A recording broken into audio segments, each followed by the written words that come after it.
the weather is not helping. But then I saw who our guest was going to be for this episode in Author's Cafe. And it was none other than Mr. Lee Nolan himself. So you know what I was like? When can we do this? So welcome to our show Author's Cafe, only on Radio Vrishti. I am your RJ Shivam, and with us today we have Mr. Lee Nolan, a very well-known author. So I would like to tell you a little about him. Like he has written many books and a poem that was added in an anthology in India, and he is actually now residing in Mumbai, as far as I know.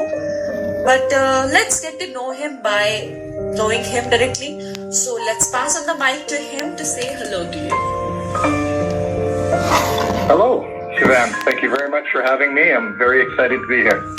Well, we are very excited to have you here, and I am very, enthusiastic, and I am so glad, and I am feeling a little proud, a little, I think it's okay.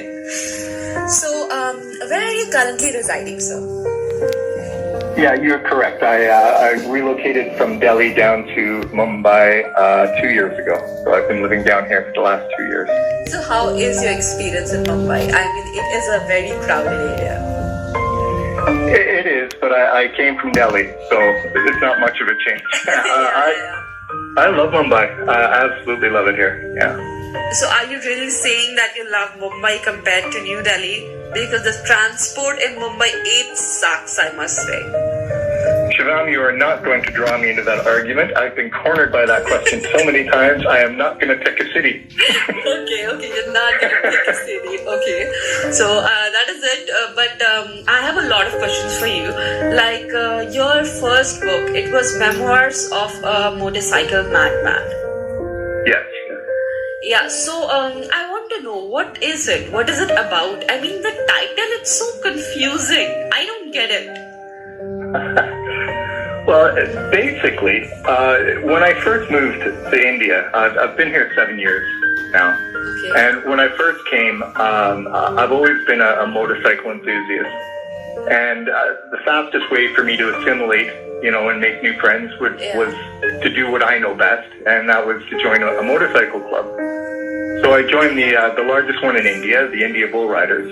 Wow. And, yeah, during the first 2 years with the club, I rode between 60 and 70,000 kilometers throughout the country. I think there's only 4 states at present that I haven't ridden through. Yeah. Oh my effing god. I mean, I cannot believe this. I mean, I've read that you have motorcycles, but I thought this was more like a hobby, something you just do in your leisure time, not like you're so serious about this. No, it's a lifestyle. I'm a biker at heart. Yeah. You're a biker. And you are so consumed in this that you've actually written a whole book about it. Well, I started blogging. A few suggestions from some of my club brothers. Said you should really get some of these adventures on paper. And so I started a small blog site, The Wandering Hippie, and it garnered some success actually. And to my surprise, I was expecting. I'm a native Canadian. I was born in Canada, but I was expecting more of attention from Canadians, curious about India and what it's like to ride here and some of the places I've seen. But I found that most of the support was actually coming from the Indian population, and they were fascinated with my exploits. So I thought, well, as it's it's got a wee bit of a following, so I put together Memoirs of a Motorcycle Madman. It's just some highlights of some of my more memorable trips. I must say that, you mentioned that you got more attention from Indians. Yes. We are, as an Indian, I'm saying, we are very welcoming and we are diverse, and, we very well appreciate new things. We accept new things very fast. So it is only, it is normal that you got that attention. And also, if you are good, you are gonna get appreciated no matter what, where you're from or whatever language you're writing in. If you're good, you're good.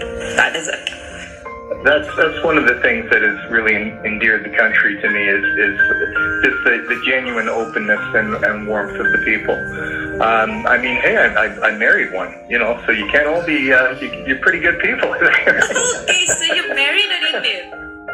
Absolutely, yes. Married a national and got my citizenship, so you can't get rid of me now. I'm here to stay.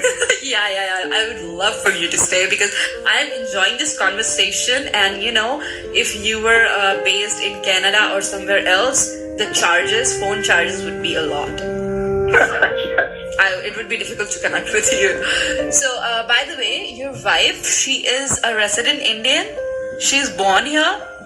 Yes. She was born in Assam, and she's currently a director. Well, she was a director at the Indian Railways at Railway Board in Delhi. Wow. But she's been reposted down here to Mumbai, which is why I followed her down, obviously. So I was confused that if you married an Indian, then you're still not very good at Hindi. Well, that's the thing. I mean, she speaks English is her native language, actually, and her Hindi is good, but she speaks Assamese. Yeah. And then all the cool kids speak Punjabi, so I never really get a chance to practice you're Hindi. right. All the cool kids speak Punjabi, hai na ji? Yeah. Okay. So, I mean, you've stated a point here. I was not ready to hear that. Okay, so moving on, I have this question that in writing, what is your favorite genre? It's shifting as I find as I get older. It's always changing. When I first started reading, I was a huge sci-fi fan. Yeah. So my first works, my first attempts sort of went that way. And then I fell into horror, and again, my writing sort of led in that direction, a lot of horror short stories. But I've found recently I'm really drawn into the suspense thriller and the crime thriller sort of arena. So that's sort of where I'm at now. Okay, you said that as you get older, your choice shifts, it changes. I wanted to ask you how old you are, but there is something that says that never ask a man or a woman his or her age, so I didn't ask you. If you want, I'm not. I'm not. It doesn't bother me at all. No. I was born in 1966. I'm old as dirt. Oh my God, you're really old. Yeah, I know. 55. A lot older to me. But I can say that you're still cooler than most of the youngsters I know. Yeah, that comes with the profession, I think. Novelists are the rock stars of the literary world, and so I just kind of keep up that persona. You are the first one to say that. No, I stole that line. I'm not going to tell you where, though, because then I'll have to give credit to that person. Okay. So you consider yourself a rock star, and I'm going to say that you're 100% correct. And so will our listeners. So I would suggest that you go on and go read his book, Memoirs of a Motorcycle Madman, and the next book we're going to talk about. But first, let's take a little break, and after that, we'll be back. Till then, don't go anywhere. Keep listening to Radio Vrishti, live Jeevan mein Mishti. Thank you, Masi. You're welcome. वैसे तूने इतनी जल्दी ये सारा कुछ दिल्ली में रह के कैसे अरेंज कर लिया? Chocolate bouquet, gift, class and cake? ओहो दी, बहुत सिंपल है. डाउनलोड योर्स गिफ्ट वाला ऐप गूगल प्ले स्टोर से या फिर विजिट करो वेबसाइट www.yoursgiftwala.com पे और भेजो अपने लव्ड वंस को customise cakes, gift, chocolate bouquet, fresh flowers और चॉकलेट्स, और इनके साथ आप मैसेज भी भेज सकते हो कहीं, और आप इनके स्टोर भी जा सकते हो. yoursgiftwala.com, power house road near महिला कॉलेज, कटिहार, 854105. Phone number 9470206295. और पता है यहाँ स्पेशलिटी है ना कि इनके केक्स घी से बने होते हैं. अरे वाह, इतना सब कुछ एक ही स्टोर में, वो भी कटिहार में. चलो फिर मैं अब भी डाउनलोड करती हूँ. हाँ बिल्कुल, और साथ ही खुद को भी अपडेट कर लेना. yoursgiftwala.com, खुशियों की delivery.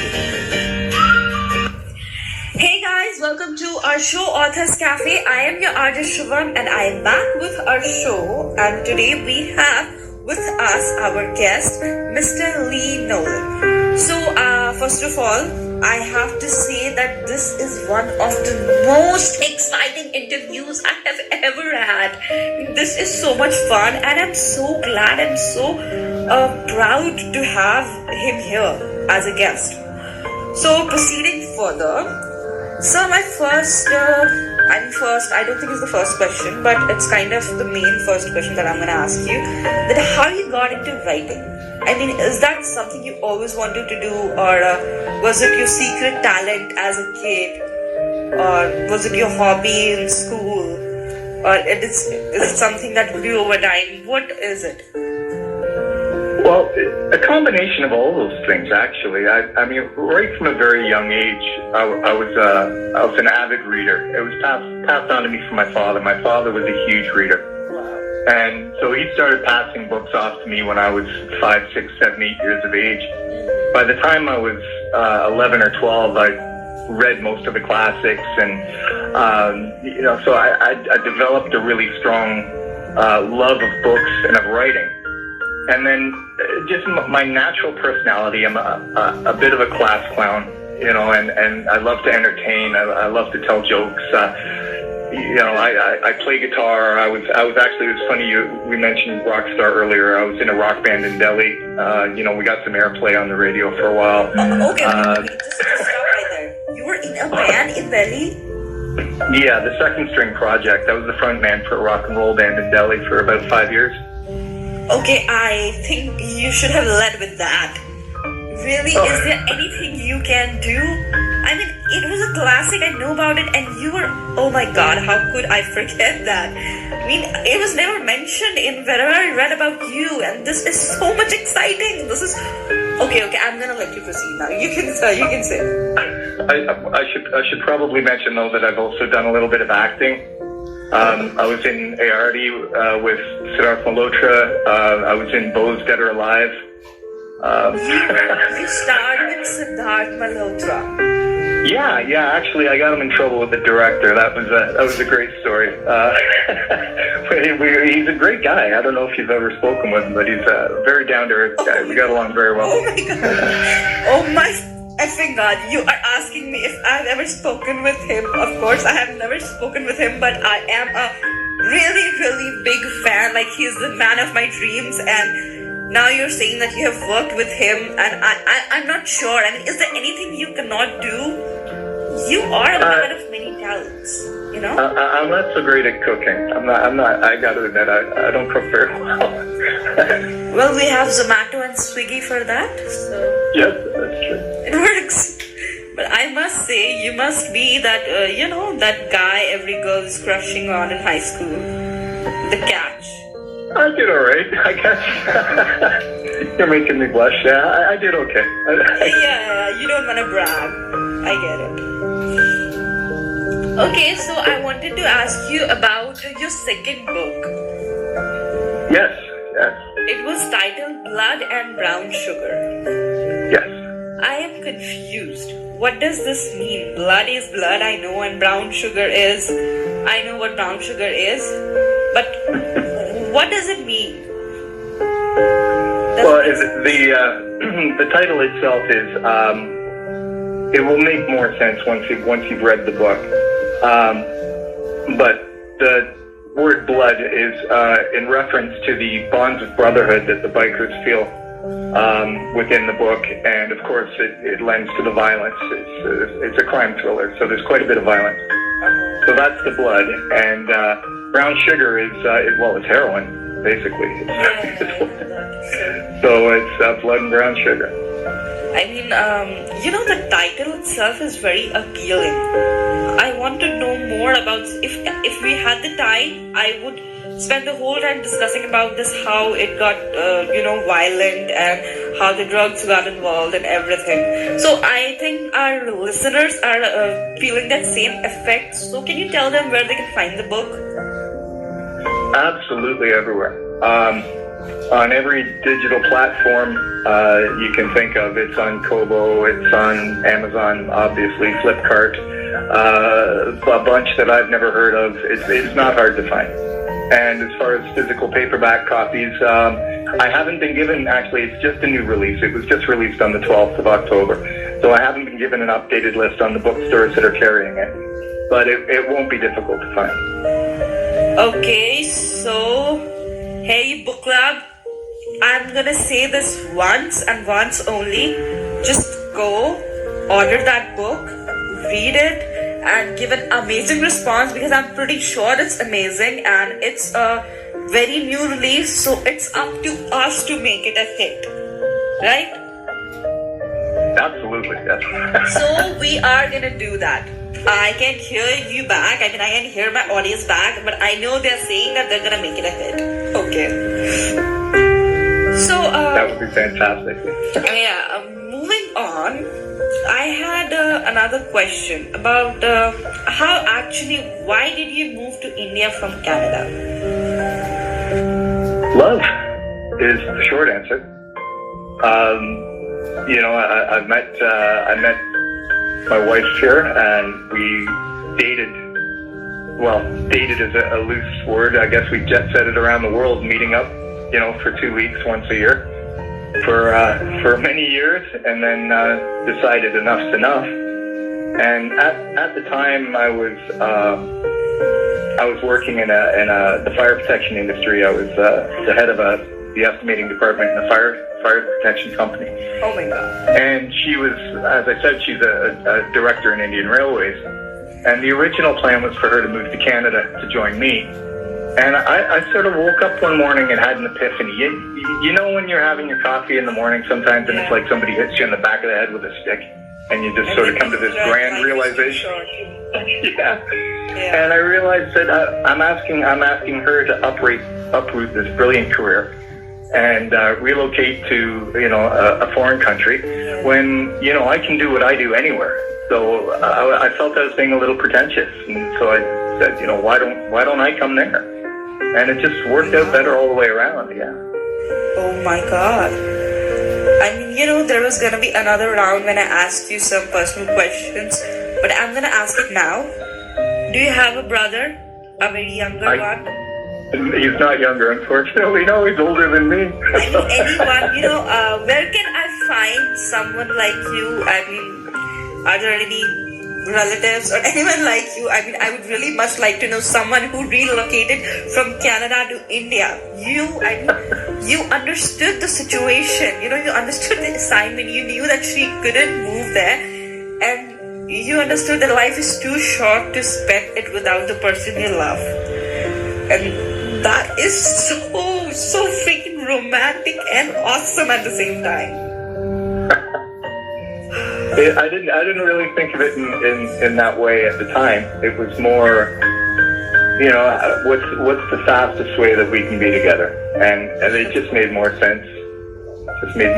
And look, absolutely no regrets. Like, I've been here 7 years now, and we've been happily married for 6, and absolutely no regrets. That's true. If you don't know, it means kind of like, like nothing bad happens. I don't know if you know, but we say touch wood. Yes, definitely touch wood. Okay, so now I'm going to take a break, and then we'll be back.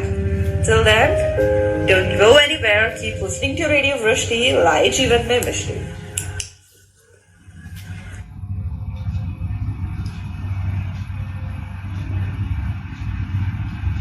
धुन दोस्ती की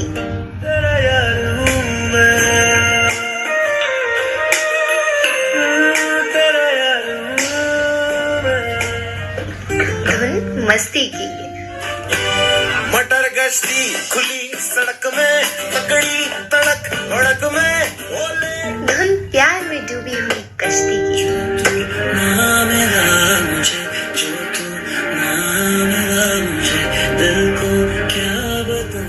Radio Vrishti plays all latest hits. Hello friends, welcome to our show Authors Cafe. I am your RJ Shivam, and I am back with our author, one and only, Mr. Lee Nolan. So, we both know. I mean, you know, and I know how much we have been enjoying this conversation. I mean, I don't know how to describe it, but it is like I am interviewing an author, an artist, a rock band singer, and everything. So it is like a roller coaster. So I have a lot of questions, but not questions that I want to get to know you as an author or as any of those things. I want to know you as a person. Okay? So, Sure. are you ready for it? I am. So, the first one is just simple. You don't have to take much time. Whatever pops in your head first, go for it. All right. First, favorite book? Favorite book of all time, Dracula. Dracula. Favorite movie? Favorite movie, that's easy. The Italian Job. The original one with Noel Coward and Michael Caine, not that silly remake with Mark Wahlberg. Everyone hates the remake, you know, the original is the remake. Okay, so next. If you're gonna live anywhere in the world, like anywhere, where would you live? That's a tough call. I'm fairly well traveled, and I've been to some beautiful countries.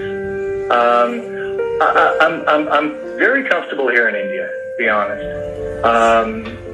You know, I can see myself sort of finishing out my twilight years in Goa, to be honest. Go. But there's part of me that with some Mai Tais, you know. yes, absolutely. Yeah. But there is part of me that I'm the only Canadian-born member of my family. The rest of my family's in England. So there's always been part of me that's seen me living in a castle in the Highlands. Okay. So the next question is, was anything that, I mean, some people's habit, you know, just something that they do or their habit or anything that annoys you or makes you angry? Oh, yeah. Well, there's a few things that really peeve me off, but unfortunately, one of the top on the list is something that Indians are famous for, and that's just not being on time for anything. I'm Canadian. I'm very punctual. If you say either at 7, I will be there at 6:30. You know, and so being late and wasting other people's time is something that really irks me. And you know, here, we never show up on time. I mean, if a wedding invitation says that the party starts at 7 or 7:30, you have to show up at least 9. No one is going to be there at 7. Even the function doesn't start at 7. I don't understand it all. Okay, so the next is, if you could have one food forever. One food? Forever. Just one thing to eat. McDonald's. Hamburgers. Yeah. Hamburgers. Yeah. Okay, I would have chosen pizza, but whatever. Next is, if you could go in the past and change anything.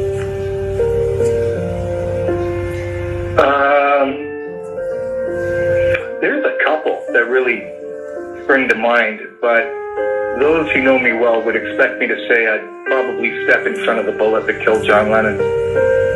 Who? John Lennon. Okay, that was a lot. That was heavy. So the next one is, if you could have any one superpower. Superpower. Yeah. I think I'd like to be able to read minds. I'd enjoy that. It's scary, you know? Yeah. It's scary. Knowing everything that everyone is thinking, it will overwhelm you. Choose wisely. Quite possibly. It'd make for some great stories, though. Yeah. Okay, so if you could choose between mountains and beaches, what would you choose? This is a very common debate among bike clubs, actually. You know, do we want to? All the boys in Delhi, they want to ride in the Himalayas, and all the boys down here want to go south. And my wife is a mountain girl, and I'm more of a beach guy. But I certainly enjoy the mountains as well. I've ridden through them, and I love spending time in the mountains. I think I'd like to live in the mountains that overlook the beach. Can we do that? I think New Zealand has some of those. Okay. Yes, we can do that. Okay, so the next one is, if you can either have your dream house or you can either have your dream bike. Oh, house. I've already got my dream bike. So. You already have your dream bike? Yeah. Which one is that? I have again, it's a double-edged sword. I have to say Royal Enfield because I'm in India. So I've got a Royal Enfield Classic, and I also have a Harley Davidson Street Bob. Oh my God, you have a Royal Enfield and a Harley Davidson. Oh, okay. Yeah. Harley. That is nice, and that is, I mean no offense, but for a man of your age and you are still so enthusiastic about all of it, you're breaking age barriers. It is so inspiring. I don't feel, my wife has said to me on a couple of occasions, that my ego is writing checks that my body can't cash, right? But I mean, I don't feel it at all. I still think like a 21-year-old, and I still act like an 18-year-old. So, it hasn't caught up with me yet. As a 21-year-old, I am gonna tell you that right now, just life sucks very much, and I don't think that what I want to do right now I can do. So if I got the time then at that age, I'm gonna do it. So just don't have regrets. Just keep doing whatever you're doing. It's really inspiring to see. I mean, it gives me some hope. And a lot of other people, I'm pretty sure. That's great. Yeah, just do what you want to do. It'll work itself out. Yeah. Okay, so I have the next question. That is, it was all fun and nice, but what are the problems? I mean, life is never a straight line, is it? No. There's always peaks and valleys. So, what were those in your case? Oh, well, I not to say that I haven't had some dark years in my life. I have. There was, especially in my younger years, when I first started working, and we went through an extended period in Canada where the economy sort of collapsed and work was scarce. I went for a lot of years living in a sort of a 2-room apartment, cold water flat, and I struggled in that regard. And it did take me until my late 40s to finally find the woman that I considered my soulmate. So relationships were not the greatest throughout my life. There was a series of ups and downs for them as well. And I guess most recently, having to leave Canada and leave my family. I mean, my son's still in Canada, so that's difficult. And moving and assimilating into a new country, a new culture, and this isn't like going from Canada to the US or Canada to the UK. I mean, India's like a whole different planet. Yeah. It took a long time to sort of set my roots here and get comfortable here. That has been a big struggle. Stuff like that. I do. Handsome young lad he is. Just about your age, actually. Okay, so when I asked you if you have a brother, you could have mentioned you have a son, You must have some of your qualities at least. I would like to think I've passed on some of my genes, yeah. Now I think I am stepping on some boundaries, so let me back off. Oh, he's his own man. He makes his own choice. Okay, so that is it for now. Now, I would like to say that it was such an awesome experience talking with you. I mean, even if it was not on air or anything, it wasn't for the radio or the podcast or anything, it was just so great knowing you, having this conversation. It is not very often that you enjoy an interview, it is like a part of the job. You do it.